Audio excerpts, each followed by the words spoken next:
जय हो माँ लक्ष्मी की। श्री लक्ष्मी। इसी दिन समुद्र मंथन के समय क्षीर सागर से लक्ष्मी जी प्रकट हुई थी और भगवान विष्णु को अपना पति स्वीकार किया था।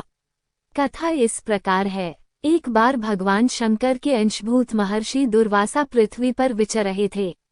घूमत घूमते हुए एक मनोहर वन में गए। वहां एक विद्याधर सुंदरी हाथ में पारिजात पुष्पों की माला लिए खड़ी थी। वह माला दिव्य पुष्पों की बनी थी। उसकी दिव्य गंध से समस्त वन प्रांत सुवासित हो रहा था। दुर्वासा ने विद्याधरी से वह मनोहर माला मांगी। विद्याधरी ने उन्हें आदरपूर्वक प्रणाम करके वह माला दे दी। माला लेकर उन्मत्त वेशधारी मुनि ने अपने मस्तक पर डाल ली और पुनः पृथ्वी पर भ्रमण करने लगे। इसी समय मुनि को देवराज इंद्र दिखाई दिए, जो मत वाले ऐरावत पर चढ़कर आ रहे थे। उनके साथ बहुत से देवता भी थे। मुनि ने अपने मस्तक पर पड़ी माला उतारकर हाथ में ले ली। उसके ऊपर भौरे गुंजार कर रहे थे। जब देवराज समीप आए तो दुर्वासा ने पागलों की तरह वह माला उनके ऊपर फेंक दी। देवराज ने उसे ऐरावत के मस्तक पर डाल दिया। ऐरावत ने उसकी तीव्र गंध से आकर्षित हो सूंड से माला उतार ली और सूंघकर पृथ्वी पर फेंक दी। ये देख दुर्वासा क्रोध से जल उठे और देवराज इंद्र से इस प्रकार बोले, अरे ओ इंद्र, ऐश्वर्य के घमंड से तेरा हृदय दूषित हो गया है। तुझ पर जड़ता छा रही है, तभी तो मेरी दी हुई माला का तूने आदर नहीं किया है। वह माला नहीं, श्री लक्ष्मी जी का धाम थी। माला लेकर तूने प्रणाम तक नहीं किया, इसलिए तेरे अधिकार में स्थित तीनों लोकों की लक्ष्मी शीघ्र ही अदृश्य हो जाएगी। ये शाप सुनकर देवराज इंद्र घबरा गए और तुरंत ही ऐरावत से उतरकर मुनि के चरणों में पड़ गए। उन्होंने दुर्वासा को प्रसन्न करने की लाख चेष्टाएं की, किंतु महर्षि टस से मज न हुए। उल्टे इंद्र को फटकार कर वहां से चल दिए। इंद्र भी ऐरावत पर सवार हो अमरावती को लौट गए। तब से तीनों लोकों की लक्ष्मी नष्ट हो गई। इस प्रकार त्रिलोकी के श्रीहीन एवं सत्वरहित हो जाने पर दानवों ने देवताओं पर चढ़ाई कर दी। देवताओं में अब उत्साह कहाँ रह गया था। सबने हार मान ली। फिर सभी देवता ब्रह्मा जी की शरण में गए। ब्रह्मा जी ने उन्हें भगवान विष्णु की शरण में जाने की सलाह दी तथा सबके साथ वे स्वयं भी क्षीरसागर के उत्तर तट पर गए। वहां पहुंचकर ब्रह्मा आदि देवताओं ने बड़ी भक्ति से भगवान विष्णु का स्तवन किया। भगवान प्रसन्न होकर देवताओं के सम्मुख प्रकट हुए।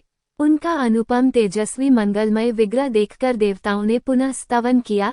तत्पश्चात भगवान ने उन्हें क्षीरसागर को मथने की सलाह दी और कहा, इससे अमृत प्रकट होगा। उसके पान करने से तुम सब लोग अजर अमर हो जाओगे, किंतु ये कार्य है बहुत दुष्कर, अतः तुम्हें दैत्यों को भी अपना साथी बना लेना चाहिए।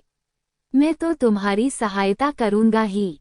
भगवान की आज्ञा पाकर देवगण दैत्यों से संधि करके अमृत प्राप्ति के लिए प्रयास करने लगे।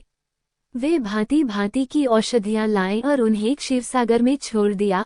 फिर मंद्राचल पर्वत को मथानी और वासुकी नागराज को नेति रस्सी बनाकर बड़े वेग से समुद्र मंथन का कार्य आरंभ किया। भगवान ने वासुकी की पूंछ की ओर देवताओं को और मुख की ओर दैत्यों को लगाया। मंथन करते समय वासुकी की निश्वासाग्नि से झुलसकर सभी दैत्य निस्तेज हो गए और उसी निश्वास वायु से विक्षिप्त होकर बादल वासुकी की पूंछ की ओर बरसते थे, जिससे देवताओं की शक्ति बढ़ती गई। भक्त वत्सल भगवान विष्णु स्वयं कच्छप रूप धारण कर क्षीरसागर में घूमते हुए मंद्राचल के आधार बने हुए थे। वे ही एक रूप से देवताओं में और एक रूप से दैत्यों में मिलकर नागराज को खींचने में भी सहायता देते थे तथा एक अन्य विशाल रूप से, जो देवताओं और दैत्यों को दिखाई नहीं देता था, उन्होंने मंद्राचल को ऊपर से दबा रखा था। इसके साथ ही वे नागराज वासुकी में भी बल का संचार करते थे और देवताओं की भी शक्ति बढ़ा रहे थे। इस प्रकार मंथन करने पर क्षीरसागर से क्रमशः कामधेनु, वारुणी देवी, कल्पवृक्ष और अप्सराएं प्रकट हुईं। इसके बाद चंद्रमा निकले, जिन्हें महादेव जी ने मस्तक पर धारण किया। फिर विष प्रकट हुआ जिसे नागों ने चाट लिया। तदनंतर अमृत का कलश हाथ में लिए धन्वंतरी का प्रादुर्भाव हुआ। इससे देवताओं और दानवों को भी बड़ी प्रसन्नता हुई। सबके अंत में क्षीर समुद्र से भगवती लक्ष्मी देवी प्रकट हुईं। वे खिले हुए कमल के आसन पर विराजमान थीं। उनके अंगों की दिव्य कांति सब ओर प्रकाशित हो रही थी। उनके हाथ में कमल शोभा पा रहा था। उनका दर्शन कर देवता और महर्षिगण प्रसन्न हो गए। उन्होंने वैदिक श्री सूक्त का पाठ करके लक्ष्मी देवी का स्तवन करके दिव्य वस्त्राभूषण अर्पित किए। वे उन दिव्य वस्त्राभूषणों से विभूषित होकर सबके देखते देखते अपने सनातन स्वामी श्री विष्णु भगवान के वक्षस्थल में चली गई। भगवान को लक्ष्मी जी के साथ देखकर देवता प्रसन्न हो गए। दैत्यों को बड़ी निराशा हुई। उन्होंने धन्वंतरी के हाथ से अमृत का कलश छीन लिया, किंतु भगवान ने मोहिनी स्त्री के रूप से उन्हें अपनी माया द्वारा मोहित करके सारा अमृत देवताओं को ही पिला दिया। तदनंतर इंद्र ने बड़ी विनय और भक्ति के साथ श्रीलक्ष्मी जी ने देवताओं को मनोवांछित वरदान दिया। जय हो मां लक्ष्मी की, जय हो विष्णु भगवान की। दोस्तों, आपको हमारे द्वारा बनाई गई स्टोरी अगर पसंद आई हो तो आगे शेयर करें और हमारे चैनल को लाइक सब्सक्राइब जरूर करें। धन्यवाद।